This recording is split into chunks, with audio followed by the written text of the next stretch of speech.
Salve Bapak Ibu, saudara-saudariku yang terkasih dalam Tuhan. Aku bernama Stella Wijaya. Dalam renungan audio singkatku kali ini akan membawakan judul Bertindak.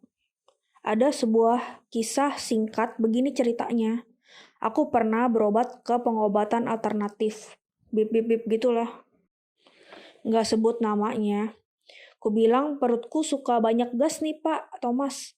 Terus jeda sebentar. Krik krik krik krik. Bunyi jangkrik. Jeda lagi. Krik krik krik.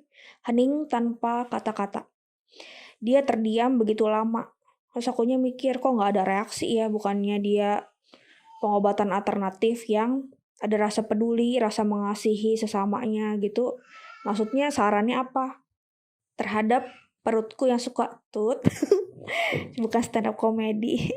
Kereta api tut tut tut. Siapa tukang tut? Aku ya. Nggak, maksudnya kalau aku tuh sebenarnya nggak ada sakit mah, tapi kayak suka ada kembung gitu. Nah, aku sebenarnya nanya-nanya kemana-mana gitu. Dalam hati waktu itu harap-harap cemas, harap-harap cemas, menunggu jawaban dari sarannya, tapi tindakan apa yang bisa diambil? Aku memerlukan sebuah tindakan yang pasti dan jelas untuk mengatasi problem solvingku ini. Problem solving apa namanya? Ya pokoknya gitu. Jadinya dalam hati aku juga tergugah untuk bertindak membuat renungan karena tergugah dari kejadian tersebut dengan topik bertindak ini. Itu behind the scene ya. Mengapa bertindak dianggap begitu penting dalam peperangan rohani di salah satu unsur spiritual war, spiritualitas Santo Mikael, spiritualitas Santo Mikael. Nilai dalam melakukan pelayanan itu ada macam-macam. Ada nilai religius yang sangat amat tinggi di dalam kata atau istilah bertindak. Bertindak jauh lebih tinggi nilainya daripada pelayanan-pelayanan yang biasa. Pelayanan itu kan sebenarnya ada banyak di dalam gereja ataupun di luar gereja ya. Banyak bidang-bidang dan juga mungkin beberapanya adalah hobi kita, kesukaan favoritnya kita itu. Tetapi manusia kan tangannya juga cuma dua, ada sisi terbatas. Bertindak berarti melakukan secara spesifik apa yang Tuhan mau terjadi dalam hidup aku, hidup kamu, hidup kita di mana-mana. Misalnya aku dulu pelayanannya nulis renungan di blog, renunganbuatgue.blogspot.co.id. Pelayanan dalam bidang Legio Maria juga pernah di gereja ya, Presidium Ratu Para Malaikat. Pernah juga paduan suara waktu kuliah, dulu kuliah kitab. Aku juga pernah jadi motivator grup baca Alkitab 2 tahun lah, sekitar 2 tahun, beberapa kali tugas. Ternyata yang berkenan kepada Tuhan adalah bertindak yang sesuai kemauan Tuhan. Jadinya sudut pandang Tuhan terhadap segala sesuatu itu berbeda dengan sudut pandang kita. Misalnya manusianya sendiri sukanya apa, tapi di mata Tuhan nilai bertindaknya itu beda gitu. Bukannya seperti manusianya mau, tapi apa yang Tuhan mau. Nah, apa yang Tuhan mau terjadi terhadap kehidupan manusia pribadi, lepas pribadinya itu, tiap-tiap orang beda kan. Itu adalah nilai bertindak yang lebih tinggi. Nilai catatan poin plusnya, istilahnya gitu ya. Jadi nilai kebaikannya ada nilai kebaikan tersendiri di mata Tuhan kalau kita melakukan tindakan. Kehendak Tuhan berkaitan dengan masa di mana manusia hidup. Apa yang menjadi kehendak Tuhan terhadap hidupmu sekarang ini? Bukannya kemarin, bukannya nanti, tapi yang pada saat hari ini, sekarang ini, yang paling kalian tahu sendiri itu apa? Masing-masing kalian sendiri juga kan yang tahu apa yang kehendak Tuhan terjadi pada dirimu. Aku teringat dengan lagu kesukaanku yang terinspirasi juga dari ciptaan orang tuh, dari firman Tuhan. Yang itu kitab Wahyu 12 ayat 10 sampai dengan 11. nyanyiannya begini ya. Sekarang telah tiba keselamatan dan kuasa dan pemerintahan Allah kita, kuasanya yang diurapinya, karena telah dilemparkannya para pendakwa kita oleh darah anak domba, oleh kesaksian kita, iblis dikalahkan, kuasanya dihancurkan oleh darah anak domba. Ya seperti itu lagunya. Itu sekarang telah tiba keselamatan dan kuasa dan pemerintahan Allah kita, kuasa yang diurapinya karena telah dilemparkannya para pendakwa kita.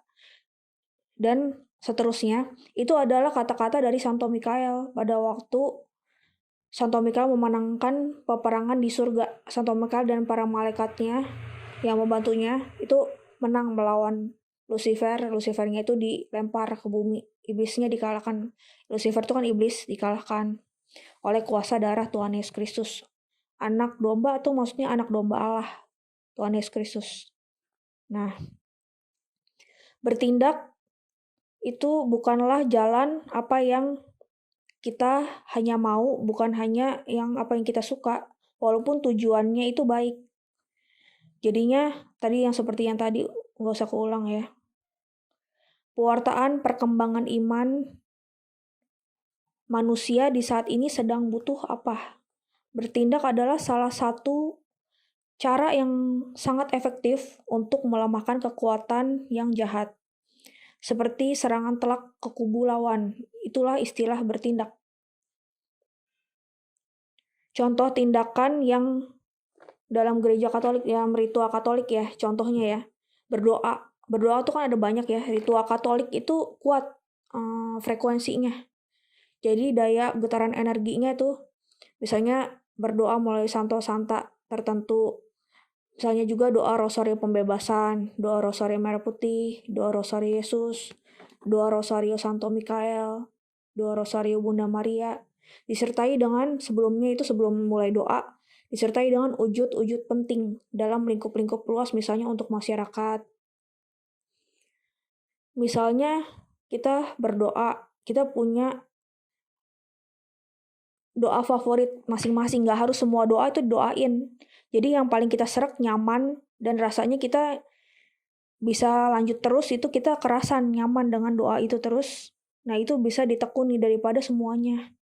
Doanya juga kan sebenarnya gak serakah, karena semuanya juga bagus, semua doa dalam ritual Katolik gitu ya. Tapi kita kan harus balance dengan kegiatan-kegiatan aktivitas fisik di dunia ini, karena masih punya tubuh fisik ya.